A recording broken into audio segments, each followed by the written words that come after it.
Having learned the basics of communication and then moved on to investigate culture and how culture influences communication and communication influences culture, we now turn our attention to the nature of the self and perception.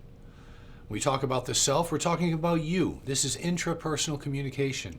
We're going to talk about self-image, self-esteem, perhaps most importantly the self-concept, or how you think and feel about yourself. How is a self-concept formed? These feelings you have about yourself, where exactly did they come from? I'll give you a hint. They came from other people. They came from your interaction and communication with the people in your lives, starting with mom and dad and family members and those who were around you as a young child and influenced your behavior and gave you feedback, told you were a good boy or a good girl. All these things influence the person you become and how you think and feel about yourself. Do you notice there's a connection then between culture and self-image and self-concept? Culture are beliefs and values, and those things are all reflected in the way we communicate and the way we think and feel about ourselves. Once we have this notion of who we are and we think about ourselves in a certain way, we can start examining the way we perceive and look at the world around us. If we're a person with a very positive attitude about ourselves, chances are we'll have a positive attitude about the world around us.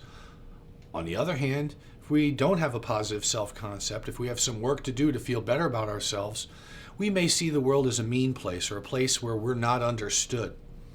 There's a direct connection between how we think and feel about ourselves and how we think and feel about others and the world around us. This connection between how we think and feel about ourselves and how we think and feel about others in the world around us is the basis of what we'll be investigating this week. Intrapersonal communication. How we think and feel about ourselves will therefore influence everything else we do as communicators. So we're going to spend some time.